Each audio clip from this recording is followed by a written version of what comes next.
Сәлем баршаға, бүгін өте дәмді әрі ерекше павлова пирожныйсын дайындайтын боламыз. Қытырлаған безе, лимонды начинка және де нәзік креммен үйлесім тапқан керемет пирожное. Каналыма жазылуды ұмытпаңыздар, алда көптеген керемет рецепттермен бөлісетін боламын. Ал кірісейік. Жұмыртқаның ағы мен сарысын айырып аламыз.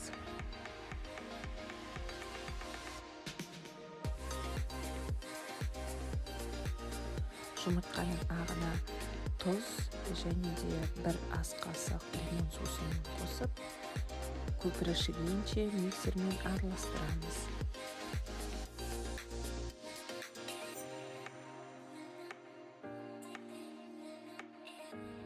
Ағарып көпіріп бастаған кезінде үстіне аз-аздан қантымызды себе отырып, миксермен жақсылап араластырамыз.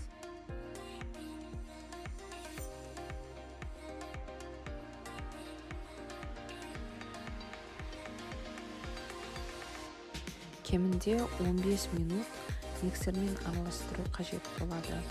До устойчивых пиков дейді ғой. Миксердің ізі қалғанша араластыра береміз.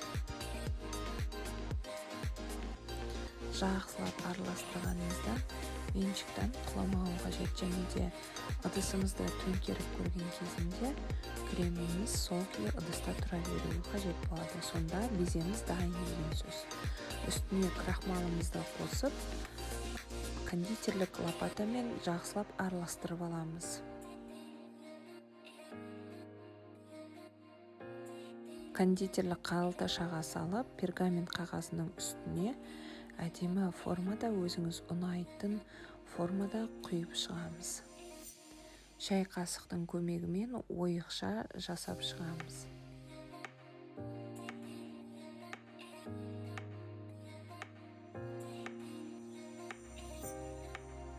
Қызып тұрған пеште 80-100 градуста 1,5-2 сағаттай пісіреміз. Өзіңіздің пешіңізге қарай ыңғайлайсыз. Мен 2 сағат ұстаттым 100 градуста. Ал енді лимонды құрт дайындаймыз. Ол үшін лимонның цедрасын үкіштен өткізіп аламыз. Сосын үстіне қант қосып араластырамыз.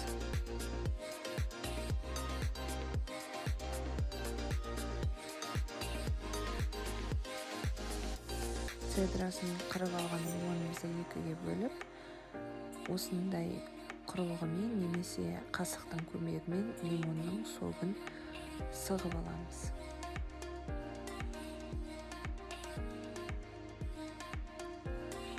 Лимон шырынын қосып және де жұмыртқаның қалған сарысын қосып, жақсылап араластырып, отқа қоямыз.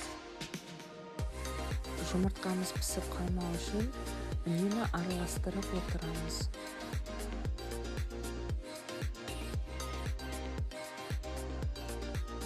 Кішкене қызған соң үстіне бір ас қасық крахмал қосамыз да жақсылап араластырып отырамыз. Іртіксіз, түйіршіксіз болуы қажет.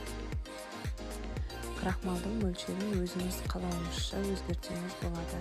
Егер сұйықтау көп қаласаңыз, крахмалды 1 шай қасық қана қосу керек. Ал егер менікінде қою қаласаңыз, онда 1 ас қасық қосқан жөн.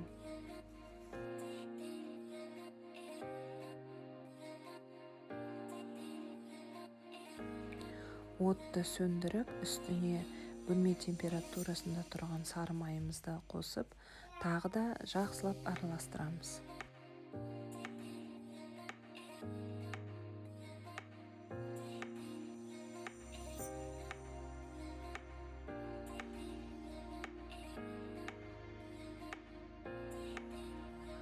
Бөлме температурасына кішкене суылған соң, үстіне целлофан пакетін немесе пищевой пленкамен жабамыз да тоңазытқышқа қойып қоямыз.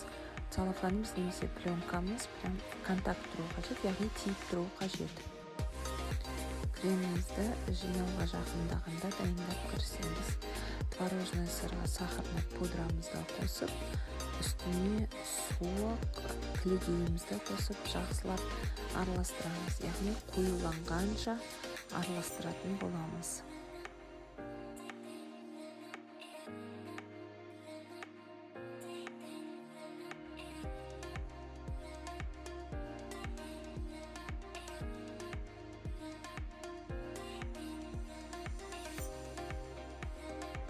Креміміз дайын болғанда венчигіміздің құламауы қажет, яғни устойчивый болуы қажет. Дайын суылған беземізді үстіне лимонный құрдымызды құямыз, және де оның үстіне кремімізді құйып шығамыз.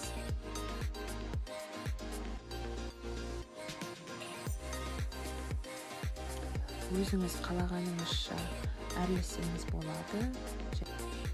Және де бетіне әрлік үшін жеміс қойсаңыз болады. Құлпынай немесе голубика сияқты. Каналыма жазылып, колокольчик басып қойыңыздар. Жаңа видеолар жайында сізге хабарлама келіп отыратын болады. Сіздермен болған Құндызай, астарыңыз дәмді болсын.